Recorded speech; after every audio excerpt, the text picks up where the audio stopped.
So first of all ఈరోజు ఈ programme మనం చేయడానికి ముఖ్య ఉద్దేశం ఏంటి అంటే యశోద హాస్పిటల్స్లో మనకి గ్యాస్ట్రోఎంటరాలజీ అంటే జీర్ణకోశ వ్యాధులకు సంబంధించినటువంటి చికిత్స విధానం ఏ విధంగా ఉంది. దానికంటే ముందు మనకి ఏదైనా సరే ఒక వ్యాధికి చికిత్స చేయాలి అంటే దానికి ఫస్ట్ డయాగ్నోసిస్ అనేది important.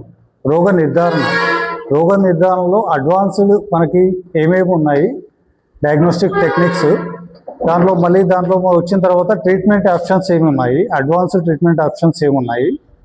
So invasive non invasive 2 types ఉంటాయి దీంట్లో. సో అవి మనకి వివరించడానికి డాక్టర్ కిరణ్ పెద్ది గారు మనకి యశోద హాస్పిటల్ సోమాజిగూడ నుంచి వచ్చారు. సో డాక్టర్ గారిని మాట్లాడవలసిందిగా కోరుతున్నాను. మిత్రులకు గుడ్ మార్నింగ్ ఎవ్రీబడి. సో నా పేరు డాక్టర్ కిరణ్ పెద్ది అండి, senior consultant gastroenterologist Yashoda hospital Somajiguda. So మన ఈ మధ్యకాలం చూసినట్టయితే జీర్ణకోశ వ్యాధులు అనేవి చాలా ఎక్కువగా పెరిగిపోతున్నాయి అన్నమాట. అంటే జీర్ణకోశ వ్యాధుల్లో మొదలుపెట్టినట్టయితే సింపుల్ యాసిడ్ రిఫ్లెక్స్ నుంచి మొదలు పెడితే అల్సర్ ప్రాబ్లం కానీ, ప్యాంక్రియాస్ ప్రాబ్లం కానీ, లివర్ ప్రాబ్లం కానీ, ఇన్ఫ్లమేటరీ బౌల్ డిసీజ్ కానీ, ఈ అన్ని విధాలుగా అన్ని ప్రాబ్లమ్స్ పెరగడానికి అనేక రకమైన కారణాలు నేను చెప్పుకోవచ్చు. మన ఈటింగ్ హ్యాబిట్స్ అయితేనేది, మన స్ట్రెస్ ఫ్యాక్టర్ అయితేనే, సో అందరి లైఫ్ స్టైల్ కూడా చాలా స్ట్రెస్ఫుల్గా మారింది మధ్యకాలంలో.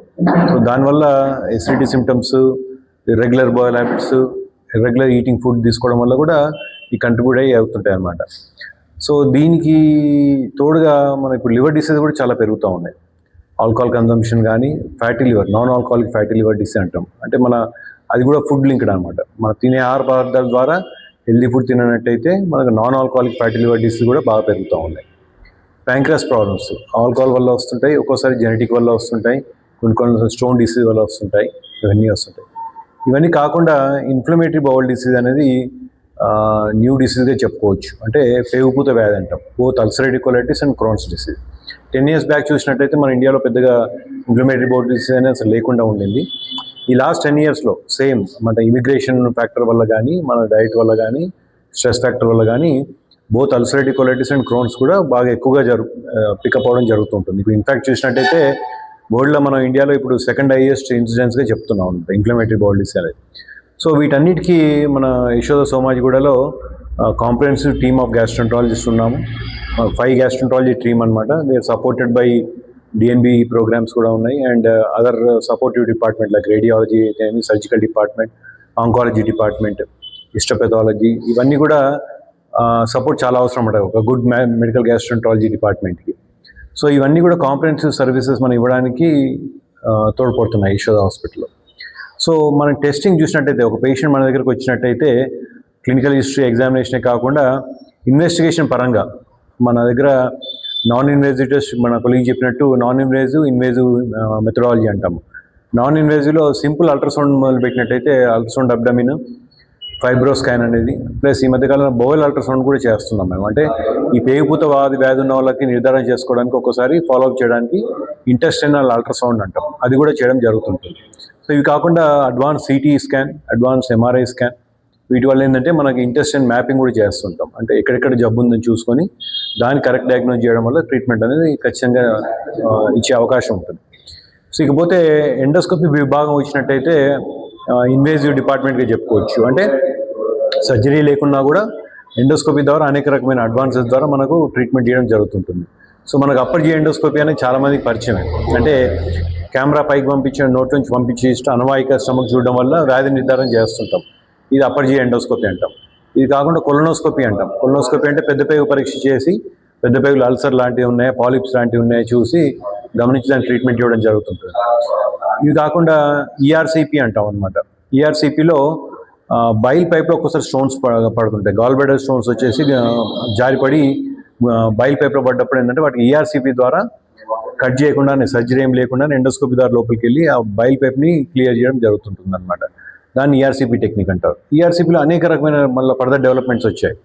ఈఆర్సిపి స్టెంటింగ్ అనేది, ఈఆర్సిపి మెటల్ స్టెంటింగ్ అనేది, అండ్ ఒక్కోసారి స్పైకోలెంజియోస్కోపీ అంటాం. అంటే చిన్న కెమెరా డైరెక్ట్ మన బైల్ పైప్లో పంపించి దాంట్లో ఉన్న కంతిలో కానీ ఒకవేళ బాగా పెద్ద పెద్ద స్టోన్స్ ఉంటే దానికి లేజర్ ట్రీట్మెంట్ ద్వారా బ్లాస్ట్ చేయడం ద్వారా బైల్ పైప్స్ అనేది క్లియర్ చేయొచ్చు అనమాట.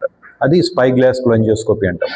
ఇవి కాకుండా ఎండోస్కోపిక్ అల్ట్రాసౌండ్. అంటే ఎండోస్కోపీ ఏదైనా కూడా మనకు ఇంట్రాలూమినల్ అంటే ఈ అన్నవాహికలో కానీ స్టమక్లో కానీ ఇంటెస్టిన్లో కానీ చూస్తుంటాయి.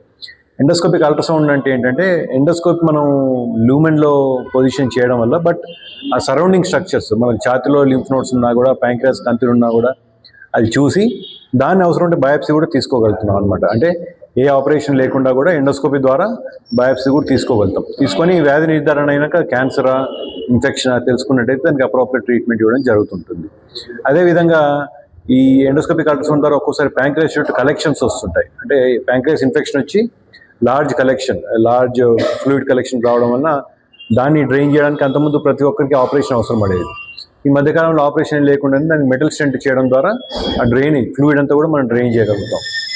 ఇది కాకుండా మనకు అన్నవాహిక, స్టమక్, డియోడనం తెలుసు, పెద్ద పేగు తెలుసు. ఈ రెండింటి మధ్యలో ఏంటంటే మనకు 6 మీటర్స్ అనే స్మాల్ ఇంటెస్టైన్ ఉంటుంది. స్మాల్ ఇంటెస్టైన్ అనేది చాలా లాంగెస్ట్ స్ట్రక్చర్ అనమాట. సో ఇంతకుముందు మనకు స్మాల్ ఇంటెస్టైన్ రీచ్ కావాలంటే చాలా డిఫికల్ట్ ఉండేది. ఈ మధ్యకాలంలో ఏంటంటే మనం డబుల్ బెలూన్ ఎంట్రోస్కోపీ చేయడం ద్వారా ఆ చిన్న పేగు కూడా ట్రావెల్ చేసి ఎక్కడైతే స్ట్రక్చర్స్ ఉన్నాయో, అల్సర్స్ ఉన్నాయో గమనించి దాన్ని బయాప్సీ తీయడం వల్ల వ్యాధి నిర్ధారణ చేసి అప్రోప్రియట్ ట్రీట్మెంట్ చేయడం జరుగుతుంటుంది. ఇవి ఓవరాల్గా మనకు ఎండోస్కోపీ సర్వీస్ చూసినట్టయితే ఒక్కోసారి ఏంటంటే మనకు ఎమర్జెన్సీస్ వస్తుంటాయి. గ్యాస్ట్రోఇంటెస్టైనల్ ఎమర్జెన్సీస్ అంటే మిడిల్ ఆఫ్ నైట్లో పేషెంట్ బ్లడ్ వామిటింగ్ అవ్వడము, ఆల్కహాల్ లివర్ డిసీజ్ ఉన్న వాళ్ళకి ఒక్కోసారి వ్యారిసెస్ అన్నవాహికలు నరాలు వాపు వచ్చి బర్స్ట్ అవడం వలన బ్లడ్ వామిటింగ్ రావడము, ఇవి వచ్చినట్టయితే ఎమర్జెన్సీ సర్వీసెస్ కూడా యశోద హాస్పిటల్ సోమాజిగూడలో 24 hours అందుబాటులో ఉంటాం అనమాట. సో ఆ ఎమర్జెన్సీ పేషెంట్కి మనం మిడిల్ ఆఫ్ నైట్ కూడా వెళ్ళిపోయి బ్లీడింగ్ కంట్రోల్ చేయడము, ఎండోస్కోపీ ద్వారా బ్యాండింగ్ చేయడము, ఇంజెక్షన్ ట్రీట్మెంట్ చేయడము, ఒక్కోసారి క్లిప్స్ చేయడము, ఈ అనేక రకమైన అడ్వాన్స్ టెక్నిక్స్ ద్వారా మనం బ్లీడింగ్ అనేది కంట్రోల్ చేయొచ్చు. ఒక్కోసారి చిన్నపిల్లలు కూడా కాయిన్ తినేసి బ్యాటరీ తినేసి మిడిల్ ఆఫ్ నైట్ వస్తుంటారు. సో వాళ్ళకు కూడా మనం ఎండోస్కోపీ ద్వారా అవి కాయిన్స్ ఏవైతే ఉంటాయో టైంలో రిమూవ్ చేయడం వల్ల కాంప్లికేషన్ రాకుండా అరికట్టవచ్చు అనమాట. సో ఇవన్నీ మనం endoscopy services, non invasive diagnostic services చెప్పుకున్నాం. ఈ కాకుండా స్పెషలిస్ట్ క్లినికల్ సర్వీసెస్ అంటాం. అంటే గ్యాస్ట్రోంటాలజీ అంతకుముందు ఏంటంటే ఒకటే డిపార్ట్మెంట్ లాగా ఉండేది. ఈ మధ్యకాలంలో ఈ అడ్వాన్స్ రీసెర్చ్, అడ్వాన్స్ టెక్నిక్స్ వచ్చినాక ఏంటంటే గ్యాస్ట్రోంటాలజీ కూడా సబ్ స్పెషాలిటీస్ లాగా చెప్తున్నాం. అంటే అన్నవాహిక సంబంధించి, స్టమక్ సంబంధించిన ఒక సబ్ స్పెషాలిటీ, లివర్ సంబంధించిన ఒక సబ్ స్పెషాలిటీ, ప్యాంక్రియాస్కి ఒక సబ్ స్పెషాలిటీ, ఐబీడీ ఒక sub speciality, advanced endoscopy including third space endoscopy అంటాం, ఇది ఒక సబ్ స్పెషాలిటీ, ఈసోవిజువల్ మానోమెట్రీ అంటాం. అంటే అన్నవాహికలో ఆ ప్రెషర్స్ ఏ విధంగా ఉంటున్నాయి మెజర్ చేయడం, దానివల్ల కూడా వ్యాధి నిర్ధారణ చేస్తుంటాం. అది ఫంక్షనల్ బౌల్ డిసీజ్ కిందకి వస్తుంటాయి. సో ఒక గ్యాస్ట్రోంటాలజీలోనే ఇన్ని సబ్ స్పెషాలిటీస్ డెవలప్ అయినాయి అనమాట.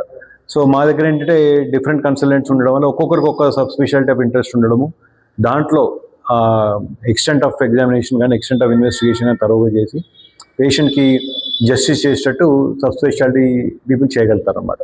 సో ఇవన్నీ ఎందుకు పాసిబుల్ అవుతున్నాయంటే advancements in the equipment, advancements in the knowledge, research, clinical research, medical education, ఇవన్నీ కంబైన్డ్గా చేసినట్టయితే మనం సైన్స్ని ముందుకు తీసుకెళ్ళగలుగుతాం.